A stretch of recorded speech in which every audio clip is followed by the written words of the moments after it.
व्हिडिओवरून आणि थंबनेलवरून तुम्हाला कळलेच असेल की आज आपण काय बनवणार आहोत. नमस्कार, मी मनीषा राजलक्ष्मी रेसिपीमध्ये तुम्हा सर्वांचे स्वागत. आज आपण पाहणार आहोत छोले, टमटमीत फुगलेले छोले, बराच वेळ फुगलेले राहणारे भटुरे यांची रेसिपी आज आपण पाहणार आहोत. इथे मी 1 कप छोले रात्रभर भिजत घातलेले होते. त्यातील पाणी काढून घ्यायचं आहे आणि आता कुकरच्या भांड्यामध्ये छोले काढून घेऊया. यामध्ये थोडंसं पाणी घालून घेऊया. छोले बुडेल इतपत पाणी घालायचं आहे. आणि 1 तमालपत्र, छोटासा दालचिनीचा तुकडा, 1 बदाम फूल, 4-5 लवंगा यामध्ये घालून घेऊया. अगदी नकळत बेकिंग सोडा मी यामध्ये घातलेला आहे. यामुळे छोले अतिशय सॉफ्ट असे होतात. नकळत मीठ घातलेलं आहे, म्हणजे छोल्यांमध्ये मीठ जाऊन छोल्यांना चव येते. थोडंसं हळद आणि आता याला कुकरमध्ये ठेवून 4 ते 5 शिट्ट्या मी काढून घेणार आहे. कुकरच्या शिट्ट्या होते तोपर्यंत आपण भटुऱ्यांसाठी पीठ मळून घेऊया. इथं मी 1/2 कप रवा घेतलेला आहे. चिरोटी रवा घेतलेला आहे.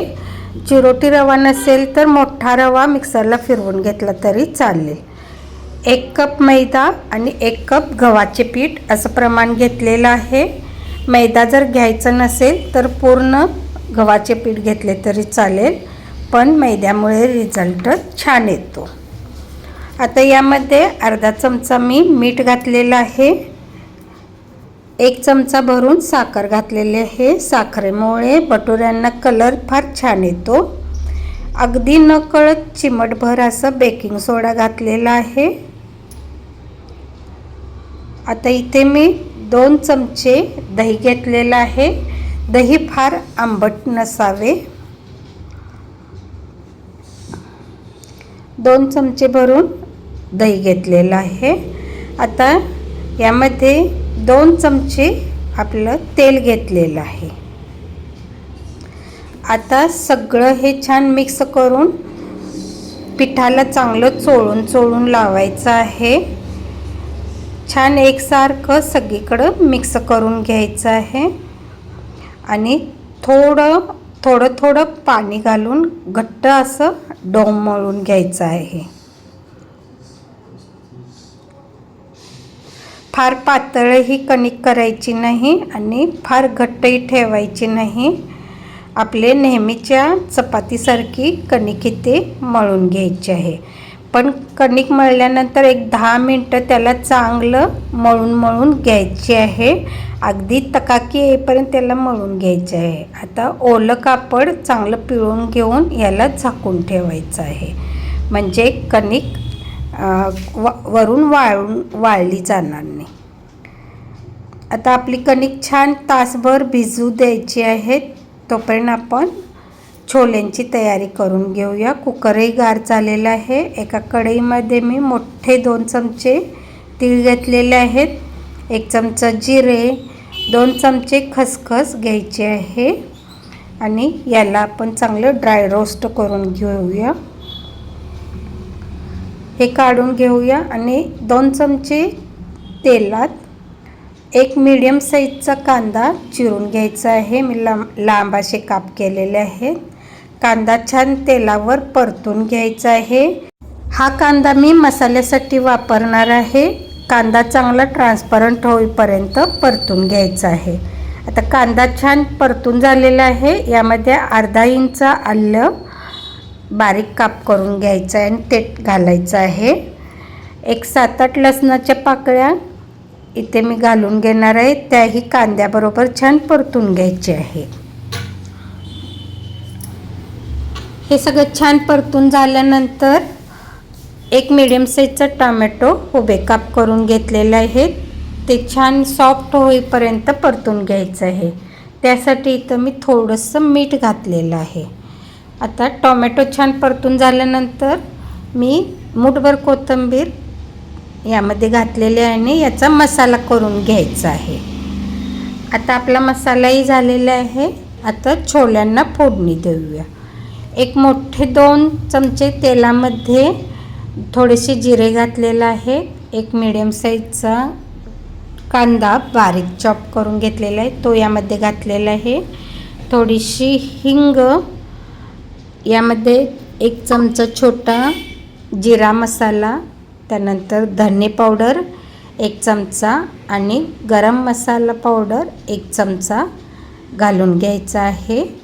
पाव चमचा हळद घालायची आहे आणि यामध्ये आता 1 चमचा लाल तिखट आणि 1 चमचा कांदा लसूण मसाला घालून घ्यायचा आहे.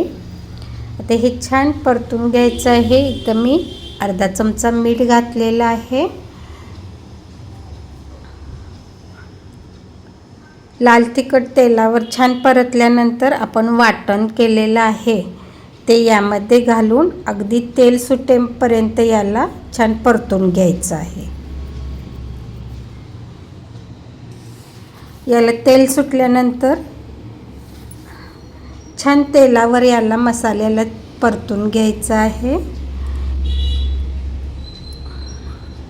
त्यानंतर इथं मी शिजवलेले छोले यामध्ये घालून घेणार आहे.